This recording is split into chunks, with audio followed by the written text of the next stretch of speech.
I was born Margaret Dunkley Shaw. Then I married John and I became Margaret Dunkley Hayes. I would go dancing at the Queen's dance place on the promenade at Cleves. And from there we met Bernard, who was the saxophone player in at the orchestra there. That was Bernard. And he introduced me to John, but he wanted to be in the RAF, so that was it. And then he did his first training in Blackpool. I'm Andrew Masters. This is my wife Alice. We have been married now for 19 years, and we first met at the Women's Army Centre in Guildford 21 years ago. I was recovering from being blown up in Ireland, and Alice just finished training, I believe. Yeah, it's my first posting. It was an admin job for the new recruits coming in. I worked in the section that they came to be selected, selection centre.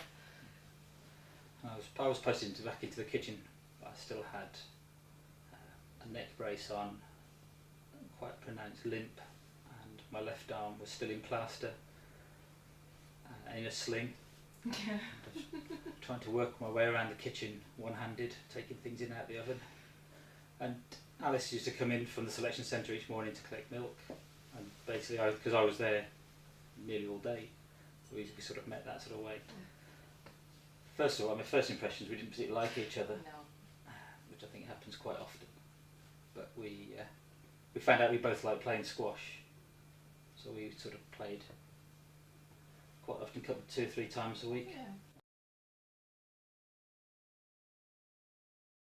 This is John's diary. So I'm just going to read to you on the Saturday, our wedding day, and it was sunny for a change. And we're married at the Sacred Heart Church at 3:15.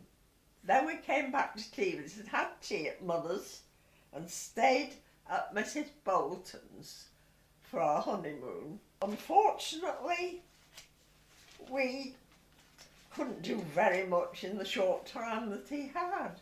29th, and this was the last entry, I think. Work again. We had a raid, 24 to 30 bombs dropped. It frightened the life out of me. I'm sorry. I was a nervous wreck. What a night. 1st of November, early morning. The camp was bombed again, and 11 of them were killed. It was one of our bombers that they had no... This was on the Friday morning, and I didn't get my notification until Saturday tea time. It had taken me so long to dig them out. You had a really good time, but it's also one of the saddest times as well, isn't it? It was. We lost one of our officers. He was in a helicopter crash in Besbrook in Ireland. And that was extremely hard, very sad.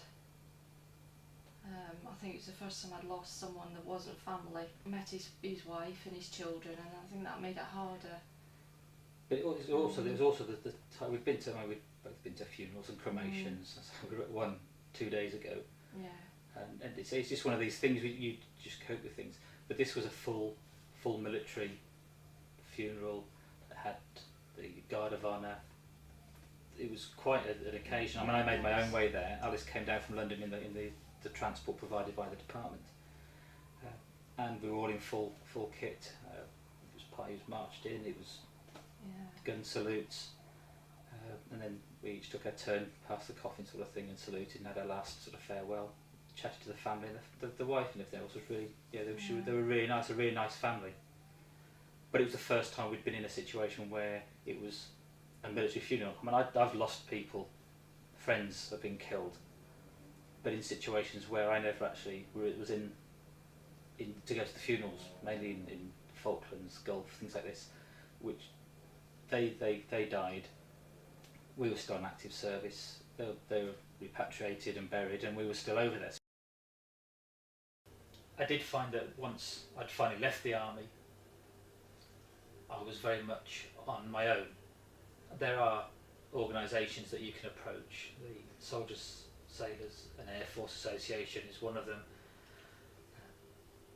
But I found that once I'd left the army, that was it. I wanted to keep a definite line between my civilian life and my army life now. I'd finished with the army. There's nothing else they could do really. They weren't going to do any more operations. They weren't going to do anything like this. So I had to do that myself then via my own general practitioner and all this sort of stuff. And that's the bit I found was the hardest, was finding a GP that understood what I've been through.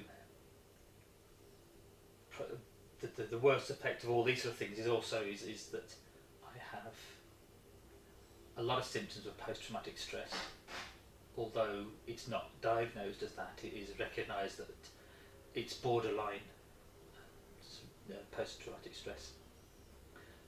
But I also suffer depression very badly, and all these are sort of side effects and knock-on effects of, and subconscious effects of situations that I've been in, the war zones. Like I said before, I was in Falklands, I did the first Gulf, I was also in Bosnia. I've been seeing some of the mass graves over in Bosnia. The fact is that sometimes in the war zones, and you end up by shooting somebody, you can actually see the person, and that's the hardest thing. That really, sort of, even now I still wake up panicky and regrets and all these sort of things have added into the depression side of it, and that's the hardest thing to try and cope with. The fact is that you've killed somebody. Having lost my brother through just a medical condition, he just had a brain aneurysm, blood vessel in his brain ruptured and basically killed him. He was the youngest of four, he was the fittest out of them, he'd never had a day off sick. And having know what my family have gone through, losing my brother in that, knowing how the parents of the people I've killed must be going through, it's really, really hard. I'm lucky with Alice. Alice understands it. She's very, very patient with me. Yeah, So funny. we have a good laugh. We've had rough times and bad times, but on the whole, I won't change anything. I thought I've enjoyed it and would recommend it to anybody. Even now, I mean, the people out in Afghanistan and Iraq and all this sort of stuff. You don't hear so much about Iraq, although they're still over there doing a fine job. And I feel for them, and sometimes I'm quite envious of them being in that situation. That's a lot of the people join the army because they want to serve their country, they want to do something, they want to specific, especially the Marines and the fighting forces, the support forces. I've always want to support them. That's why they join, to be supporters. The fighting forces want to go and fight, and yes, we've lost 267 soldiers now. But if you do speak to any of them, none of them would have changed. Nothing changed. Perhaps the final part, they wouldn't want to be when they particularly want to be dead, but the whole situation, everything that got them in the situation where they were, it's what they trained for, it's what they wanted to do, and I admire them so much for it now. Makes you proud.